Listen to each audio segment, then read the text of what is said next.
Ilmu terpuji dan tercela. Bab kedua, mengenai ilmu terpuji dan tercela, bahagian-bahagiannya dan hukum-hukumnya. Padanya penjelasan, apakah yang fardu ain dan apakah yang fardu kifayah. Penjelasan, bahwa kedudukan ilmu kalam dan ilmu fikih dalam ilmu agama.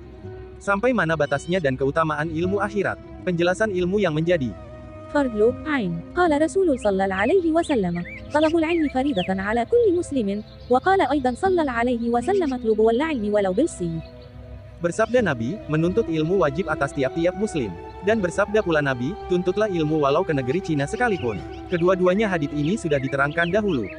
Berbeda pendapat manusia mengenai ilmu yang menjadi fardu ain atas tiap-tiap muslim, sampai berpecah belah lebih dari 20 golongan. Kami di sini tidak akan menguraikannya secara terperinci. Akan tetapi hasilnya, ialah masing-masing golongan itu menempatkan wajib pada ilmu yang dipilihnya. Berkata ulama ilmu kalam, ialah ilmu kalam yang wajib karena dengan ilmu kalam diketahui keesaan Tuhan, zat dan sifatnya. Berkata ulama fikih ialah ilmu fikih yang fardu ain, karena dengan ilmu fikih diketahui ibadah, halal dan haram, apa yang diharamkan dan yang dihalalkan dari hukum muamalah. Ulama fikih berusaha dengan sungguh-sungguh membentangkan apa yang diperlukan masing-masing orang, tidak pada soal-soal yang jarang terjadi ulama tafsir dan ulama hadits, berkata, yaitu ilmu kitab dan sunnah yang fardu ain. Karena dengan perantaraan keduanya, akan sampai kepada ilmu-ilmu yang lain seluruhnya. Berkata ulama tasawuf, bahwa yang dimaksudkan, ialah ilmu tasawuf. Setengah mereka mengatakan bahwa ilmu tasawuf itu ialah pengetahuan hamba Allah dengan dirinya dan kedudukannya dari Allah Azza wa Jalla. Sebahagian mereka mengatakan, bahwa ilmu tasawuf itu ialah, ilmu tentang keikhlasan dan penyakit-penyakit yang membahayakan bagi diri dan untuk membedakan antara langkah malaikat dari langkah setan. Di antara mereka mengatakan, bahwa ilmu tasawuf itu ilmu batin. Dari itu diwajibkan mempelajarinya bagi golongan tertentu, di mana mereka ahli untuk itu. Dan dapat memalingkan kata-kata dari umumnya. وقال أبو طالب المكي هو العلم بما يتضمنه الحديث الذي فيه مباني الإسلام وهو قوله صلى الله عليه وسلم بني الإسلام على 5 شهادة أن لا إله إلا الله إلى آخر الحديث. Berkata Abu Thalib Al-Maki bahwa ilmu yang diwajibkan ialah pengetahuan yang terkandung dalam hadits yang menerangkan sendi-sendi Islam, yaitu sabda Nabi, didirikan Islam atas 5 sendi, mengakui bahwasanya tiada Tuhan selain Allah, sampai akhir hadits. Muhammad itu tututannya, mendirikan salat, mengerjakan puasa Ramadhan, memberikan zakat dan menunaikan haji apabila ada kesanggupan. Karena yang wajib adalah yang 5 itulah, maka wajiblah mengetahui cara mengerjakannya dan betapa kewajibannya. Dan yang seyogianya diyakini oleh yang memperolehnya dan tidak diragukan lagi, ialah apa yang akan kami terangkan. Yaitu bahwa ilmu seperti telah kami singgung pada kata pembukaan kitab ini terbagi kepada ilmu amalah dan ilmu mukasyafah. Dan ilmu yang dimaksudkan di sini, tidak lain dari ilmu muamalah. Ilmu muamalah yang ditugaskan kepada hamba Allah, yang berakal dan dewasa, untuk mengamalkannya, ialah 3, akidah, berbuat dan tidak berbuat. Orang yang berakal sehat, apabila telah sampai umur balik baik dengan bermimpi ihtilam, atau dengan kiraan tahun, pada pagi hari umpamanya, maka yang pertama kali wajib atas dirinya, ialah mempelajari 2 kalimat syahadah serta memahami artinya. Yaitu, La ilaha illallah, Muhammadur Rasulullah dan tidak diwajibkan kepadanya, untuk berhasil menyingkapkan bagi dirinya, dengan pemikiran, pembahasan dan penguraian dalil-dalil. Tetapi cukuplah sekedar ia membenarkan dan meyakini benar-benar, dengan tak bercampur keraguan dan kebimbangan hati. Hal itu mungkin berhasil dengan semata-mata bertaklid dan mendengar, tanpa pembahasan dan dalil. Karena Rasulullah sendiri mencukupkan dari orang-orang Arab itu dengan membenarkan dan mengakui tanpa mempelajari dalil. Dirawikan Muslim dari kisah Dalamam binti Libah. Apabila telah terlaksana demikian, maka telah tertunailah kewajiban waktu itu. Dan adalah ilmu yang menjadi fardu ain baginya di waktu itu, ialah mempelajari 2 kalimat syahadah dan memahami artinya dan tidak ada kewajibannya di balik itu, pada waktu tersebut, berdalilkan, jika sekiranya mati dia sesudah itu, maka adalah kematiannya dalam taat kepada Allah Azza wa Jalla, tidak dalam maksiat. Kewajiban selain itu, akan datang dengan sebab-sebab yang mendatang. Dan tidaklah yang demikian, perlu gelaruri pada tiap-tiap orang, bahkan mungkin terlepas daripadanya. Sebab-sebab mendatang itu, ada kalanya dalam berbuat, atau tidak berbuat atau pada akidah.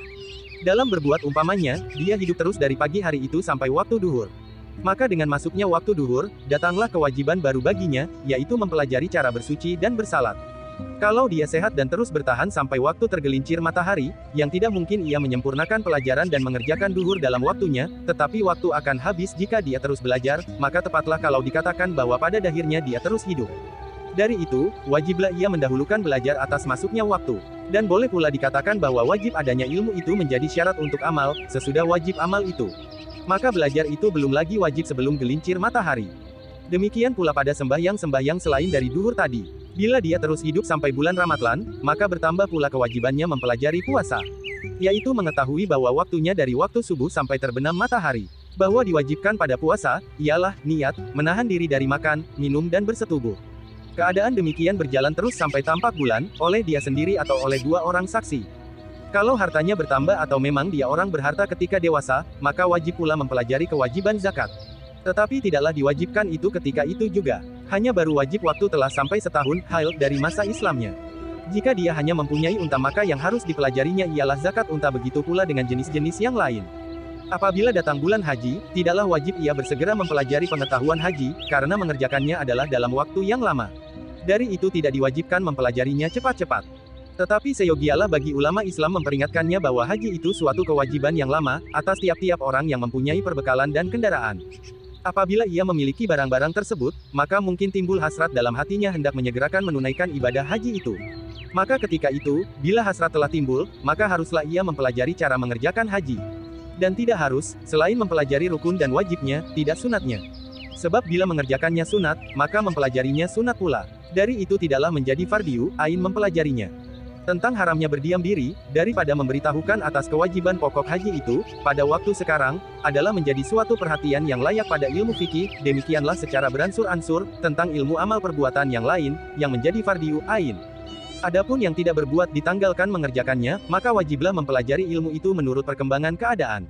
Dan yang demikian itu berbeda, menurut keadaan orang. Karena tidaklah wajib atas orang bisu, mempelajari kata-kata yang diharamkan. Tidaklah atas orang buta mempelajari apa-apa yang haram dari pemandangan. Dan tidaklah atas orang desa, badui, mempelajari tempat-tempat duduk yang diharamkan. Maka yang demikian itu juga wajib menurut yang dikehendaki oleh keadaan. Apa yang diketahuinya bahwa dia terlepas daripadanya, maka tidaklah diwajibkan mempelajarinya. Dan apa yang tidak terlepas daripadanya, maka wajiblah diberitahukan kepadanya. Seumpama, ketika ia masuk Islam, adalah ia memakai kain sutera atau duduk pada perampokan atau suka melihat yang bukan mahramnya, maka wajiblah diberitahukan kepadanya yang demikian itu. Dan apa yang tidak melekat padanya, tetapi akan dihadapi, pada masa dekat seperti makan dan minum, maka wajiblah mengajarkannya. Sehingga apabila timbul dalam negeri, minuman hamar dan makanan daging babi, maka wajiblah diajarkan yang demikian dan diberitahukan, dan tiap-tiap wajib diajarkan maka wajiblah dipelajari. Adapun mengenai akidah dan amal perbuatan hati, wajiblah mengetahuinya menurut bisikan hati. Kalau timbul keraguan mengenai pengertian yang terkandung dalam 2 kalimat syahadah, maka wajiblah ia mempelajari apa yang menyampaikannya kepada hilangnya keraguan itu. Jikalau tiada tertulis yang demikian itu dan ia mati sebelum beri tikat bahwa kalam Allah itu kadim, ianya akan dilihat dan tiada padanya segala sifat makhluk serta iain sebagainya, yang tersebut dalam bahagian keitikadan, maka sepakatlah ulama bahwa ia mati dalam Islam.